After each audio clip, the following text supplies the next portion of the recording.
Hola a todos, esta es la sesión número 11 de nuestro estudio sobre escatología en las fiestas hebreas, hoy con el tema relación entre las fiestas del otoño y la segunda venida. Bien, habíamos analizado en las fiestas de la primavera cómo habían tenido un cumplimiento profético exacto y milimétrico cada una de las fiestas con eventos que tienen que ver con la obra de Jesús en su primera venida.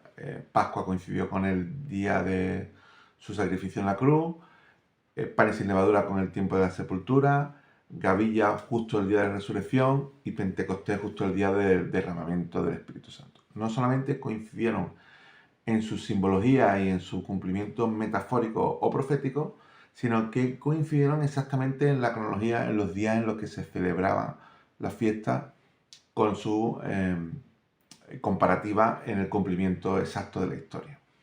Bien, después de que las fiestas de la primavera han tenido un cumplimiento exacto, lanzamos una conjetura que las fiestas del otoño, trompeta, día de la expiación y tabernáculo, tendrán un cumplimiento en los tiempos escatológicos de la segunda venida. Ya hemos analizado cada una de las fiestas y vemos que tiene un fundamento bíblico muy sólido, y entonces ya podemos dejar de hablar de una conjetura para decir que estamos ante una teoría muy sólida. Y de la misma manera que la luna fue creada para los Moadim, para las convocaciones de las fiestas solemnes, podemos decir que funciona como un reloj tridimensional en el tiempo de la historia para anunciar o está relacionado con los tiempos en los cuales Dios va a manifestarse en nuestra historia, esos tiempos y las sazones de los que habla el Nuevo Testamento. En Levítico 23, que es el capítulo base que hemos usado para analizar la fiesta, se da una de las claves para comprender o descifrar el significado profundo de la fiesta. Y es que justo al inicio, en Levítico 22:2, se dice, estas son las fiestas solemnes de Yahvé. Y dice el versículo 3, 6 días trabajarás, pero el séptimo día será día de completo reposo. Y después el versículo 4 vuelve a decir, estas son las fiestas solemnes de Yahvé. Entonces, es como, antes de enunciar las fiestas, Pascua, pan sin levadura, etcétera, todas, hace como un inciso, y cuando va a anunciar la fiesta, primero dice, 6 días trabajará y el séptimo día será día de reposo. Pero este día de reposo semanal ordinario no era una de las convocaciones especiales, ¿no? Para ir a Jerusalén o hacer fiestas, hacer sacrificios, celebrar como después se desarrollan todas las fiestas. Pero es una de las claves para comprender todo si establecemos una metáfora entre la vida y la semana. La semana como metáfora de nuestra vida o la semana como metáfora de toda la historia. Como metáfora de nuestra vida en sentido individual y como metáfora de la historia en sentido colectivo. Entonces, el primer día sería como el inicio de nuestra vida y el último día, el séptimo, sería como el final, ¿no?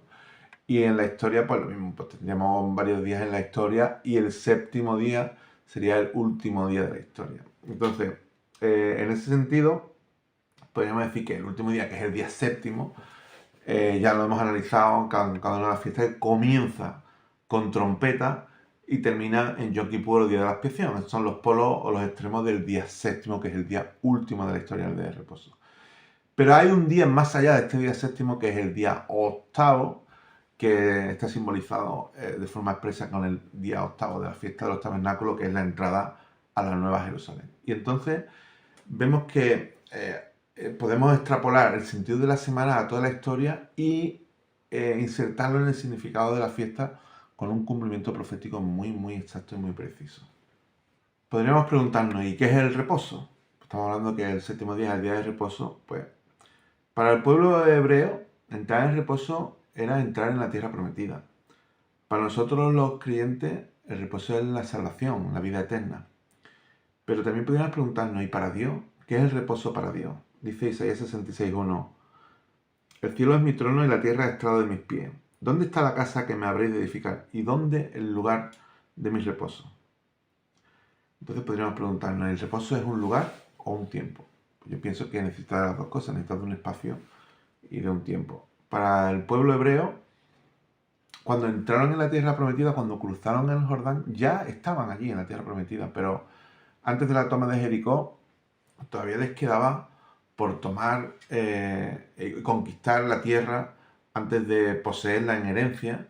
Y entonces ya estaban en la tierra prometida, pero no fue hasta que no exterminaron a sus enemigos que pudieron disfrutar de ese reposo. Y en el sentido de la historia, pues los creyentes entramos en el reposo con la resurrección, pero no será hasta que termine la historia, el juicio final, el exterminio de todos los enemigos, que el posterior enemigo que será destruido será la muerte.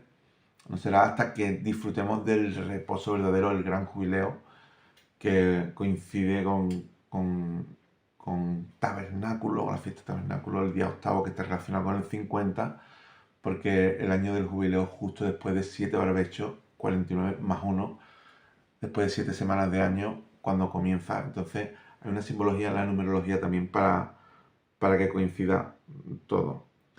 En el sentido escatológico, el lugar de reposo es la materia neumatizada para Dios, porque la materia neumatizada es el lugar donde Dios puede habitar, donde Dios puede insertarse. Y el tiempo del reposo para Dios, pues será justo este octavo día, este nuevo ciclo que se inicia en la Sion celestial, esta nueva era, en la que ya no habrá muerte y en la que ya no hay enemigos en derredor. En el séptimo día de la historia veremos al mundo funcionar como Dios quería que funcionase, pero es que en el octavo día veremos a Dios funcionar en el mundo, es todavía mucho más profundo. Bien.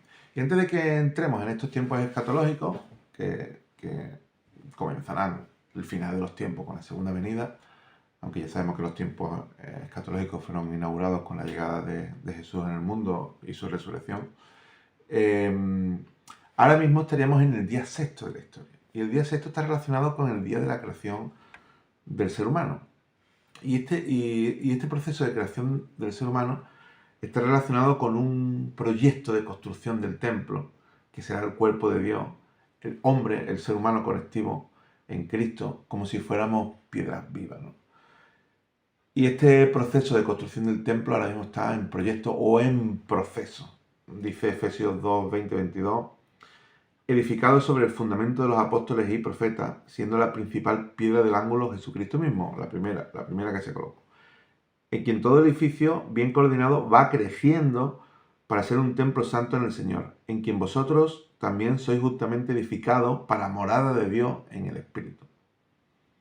Bien, el día sexto, que es justo el día último, antes del día de reposo, es el día en el que se desarrolla la creación del ser humano, y el nuevo hombre también tiene un proceso de creación como si fuera una copia de Cristo, como si fuera un clon, y ese proceso todavía está en desarrollo. Por eso se dice en algunos pasajes que somos creados a la imagen de Cristo, o que el que perfeccionó la obra la terminará en el día de Jesucristo, ¿no? Y dice Filipenses 1:6, bueno, este es el pasaje que estoy haciendo referencia, el que comenzó en vosotros la buena obra la perfeccionará en el día de Jesucristo. En la nueva creación, el proyecto del ser humano comienza con la resurrección de Jesucristo, y Jesús sirve como protos, como modelo o como patrón para que todos seamos como una copia de él, y podemos desarrollarlo así porque nacemos en el Espíritu Santo como un nuevo nacimiento, una nueva creación. Y esto será así hasta que este proyecto se complete, que será la resurrección, cuando ya estemos hechos a su imagen, ya estemos preparados para ser completamente insertados en ese templo como piedras vivas. Porque es como si nosotros como piedras del templo hubiéramos seguido el mismo proceso de una cantera. Primero somos extraídos de la montaña y después hay que tallarla o esculpirla hasta que finalmente ya está preparado para su colocación en el momento final.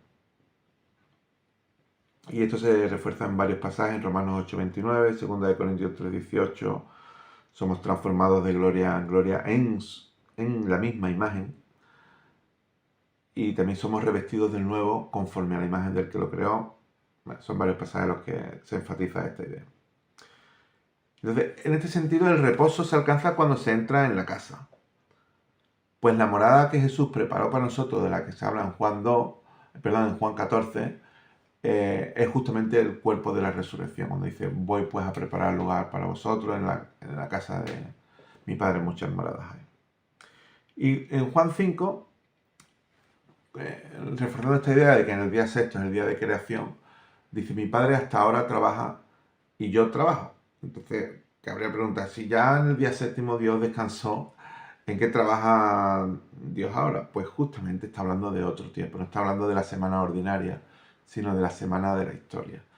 Y justamente el trabajo que está haciendo es el proceso de finalización de creación del hombre, que forma parte de este proceso de la creación del templo. Por eso está hablando de otra época cuando dice en Hebreos 4, dice, las obras suyas estaban acabadas desde la fundación del mundo. Está hablando claramente de otro tiempo y este proceso de creación o de trabajo lo tenemos que relacionar en la semana de la historia.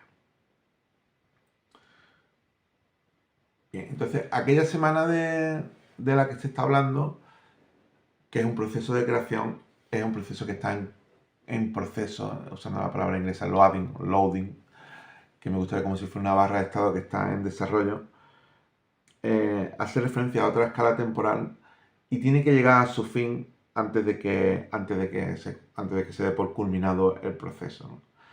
Y este proceso es de perfeccionamiento de materiales, como ya hemos hablado, y la segunda venida no se retrasa, sino que está esperando a que llegue a su fin. Dice Tito 2.3, no retarda su promesa, el cual quiere que todos los hombres sean salvos. Cuando la plenitud de los gentiles haya entrado, entonces será el tiempo del fin. Antes de que llegue el séptimo día y el día de reposo, hay una señal que se dice en la Biblia que tendrá que suceder, para saber que estamos cerca de ese fin, que será la llegada de la apostasía. Dice 2 de Tesalonicenses 2.3, no vendrá sin que antes venga la apostasía. En la comparativa que hacemos con el itinerario histórico del pueblo de Israel, durante el desierto, dice que los israelitas volvieron a Egipto en sus corazones. Eso es la apostasía. Y también no obedecieron a Dios y por eso estuvieron ahí de ruta errática durante 40 años. Y para nosotros, que todavía estamos esperando entrar en ese reposo, en la vida eterna, la salvación, la resurrección, en realidad, desde el momento que se celebra Gavilla, que es la resurrección de Cristo, y Pentecostés, que es el derramamiento del Espíritu Santo, es como si ya hubiéramos entrado en ese reposo. Es un ya, pero todavía no, porque está claro que con la resurrección de Cristo no solo pertenece a la nueva creación, sino que es su origen, el origen de la nueva creación. Jesucristo digo que es el Big Bang de la nueva creación.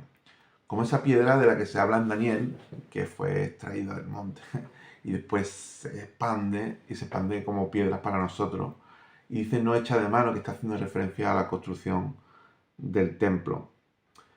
Nosotros disfrutamos de todo aquello como un anticipo gracias al Espíritu Santo, que nos permite estar en esa transtemporalidad, la vida eterna, a pesar de estar en el tiempo de la historia. El cielo en la tierra y la eternidad en nuestra historia. En ese sentido ya podemos decir que hemos resucitado con Cristo, aunque es obvio que todavía nuestro cuerpo mortal es decadente. Y estamos esperando la redención completa, que es justamente la redención del cuerpo y la definitiva salvación. Y en este mismo sentido, pues, no entraremos en la tierra prometida hasta que no experimentemos la resurrección y sea una realidad en el creyente, aunque todavía no se haya materializado en nuestros cuerpos. De este verdadero reposo es en el que se nos habla en el Salmo 95, cuando dice, si oyeres hoy su voz, no endurezcáis vuestros corazones. Después dice, no entrarían en mi reposo, del cual se habla en Hebreos 3 y 4, de forma muy enfática, muy repetitiva, cuando se hace mención a ese pasaje. Dice, hoy, y el Espíritu Santo dice, en presente, significa que ese mensaje está todavía presente, ¿no? El riesgo de que el mundo de los creyentes o de los aparentemente creyentes entren en apostasía, en incredulidad y en no obediencia, que es lo que es análogo a la apostasía o no a entrar en el reposo, y de forma contraria, entrar en el reposo es creer, confiar en Dios, en su promesa y en su salvación. En Hebreos 3 y 4 se habla mucho de esto, no voy a entrar en los pasajes, pero es digno de estudio porque se hace mención al reposo de Josué y dice, si de verdad hubieran entrado en el reposo verdadero, no se estaría hablando de un nuevo reposo a día de hoy, que es una palabra que se repite varias veces en el pasaje. El reposo verdadero traerá paz y seguridad, dice Isaías 32, 17 y 18, el efecto de la justicia será paz y la labor de la justicia, reposo y seguridad para siempre. Y mi pueblo habitará en morada de paz, en habitaciones seguras y en recreo de reposo. Pero ya sabemos que antes del reposo verdadero habrá otro efímero y no duradero que será promocionado por el pseudo-mesías. El pseudo-mesías promociona un pseudo-reposo. Y en el texto de Tesalonicenses, que vamos a leer, que es previo a la fiesta de trompeta, antes de la resurrección y del juicio, 2 Tesalonicenses 5, Se dice los tiempos y las ocasiones, haciendo mención a las santas convocaciones que tendrán que ver con el día del Señor vendrá, y cuando digan paz y seguridad, entonces vendrá sobre ellos destrucción repentina, como los dolores de la mujer encinta. Está hablando todavía del día del alumbramiento y de un proceso que está en desarrollo. Y una vez que pase todo esto, pues llegaremos al séptimo día, que es el día de reposo, el cual comienza con la fiesta de trompeta y termina con el día de la expiación, la fiesta del día de Yom Kippur. Y este evento o este tiempo que está tensionado entre estos dos polos será el reino milenial. Y el día del reposo o el día séptimo se inaugura con la fiesta de trompeta, la resurrección y la segunda venida. Primera Tesalonicenses 4:17. Bueno, un poquito antes. Si creemos que Jesús murió y resucitó, así también traerá Dios con Jesús a los que durmieron en él. Un poquito más adelante, el Señor mismo con voz de mando y con voz de arcángel y con trompeta de Dios descenderá del cielo y los muertos en Cristo resucitarán primero. Luego nosotros los que vivimos, los que hayamos quedado, seremos arrebatados juntamente con ellos en las nubes para recibir al Señor en el aire. Y así estaremos siempre con el Señor. ¿Dónde estaremos siempre con el Señor? En la tierra. Porque se sale a recibir a quien viene y el proyecto es del cielo viniendo a la tierra. Y el final del séptimo día tenemos que relacionarlo con el día de la expiación porque es el día del juicio final, que será justo al final de la historia y después del tiempo del reinado milenial, que habrá juicio y ya este juicio se nos habla de él, que también para el pueblo de Israel, en la historia en varias ocasiones, y podremos leer en Judas cómo hay un proceso de juicio que está hablando de la apostasía de volver a Egipto, del juicio para los ángeles y del castigo para Sodoma. Y en la historia pues también tenemos lo mismo. Tenemos apostasía, juicio y castigo. Judas 1, versículo del 5 al 7. Habiendo salvado al pueblo sacándolo de Egipto, después destruyó a los que no creyeron y a los ángeles que no guardaron su dignidad. Los ha guardado bajo oscuridad en prisiones eternas para el juicio del gran día, como Sodoma y Gomorra, sufriendo el castigo del fuego eterno. Y entonces, antes de entrar en el octavo día, es necesario que sean destruidos todos los enemigos y el posterior que será la muerte. Dice Josué 23:13, que muchos días después que Jehová diera reposo, y este después también tenemos que extrapolarlo al después del tiempo de la historia, después del día séptimo, vendrá el día octavo. Y hay una expresión que se da en la Biblia, yo creo que es de las expresiones más repetidas en toda la Escritura, que será, el Señor dijo a mi Señor, Salmo 110, siéntate a mi diestra hasta que ponga a tus enemigos por estrado de tus pies. Este versículo está en el Salmo y después en el Nuevo Testamento al menos en 8 lugares. En 1 Corintios 15, es necesario que él reine hasta que ponga a todos sus enemigos por estrado de sus pies. Es cuando se habla del posterior enemigo de la muerte. Y esto se dice en los Evangelios, en Mateo, en Marcos, en Lucas, en todo, ¿no?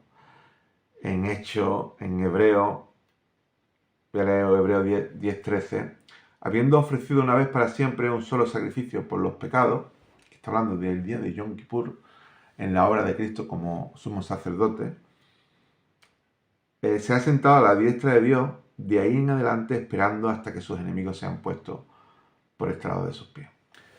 Y de esta manera entramos en el día octavo de la historia, que sería ya después de la historia en realidad, está relacionado con la fiesta de los tabernáculos, y el día octavo es el día de la eternidad del que nos habla Pedro, la nueva Jerusalén, la Sion celestial, los cielos nuevos y la tierra nueva, que serán justo después del día séptimo, justo después del día del Señor, día en el que los creyentes entran por medio de la obra del Espíritu Santo en la resurrección y que anticipan, también será la antesala de lo que será esta nueva historia de los cielos nuevos y la tierra nueva, que es anticipada no solamente desde el día séptimo, sino desde la resurrección de Cristo, porque el que entra en la resurrección ya entra en la vida eterna.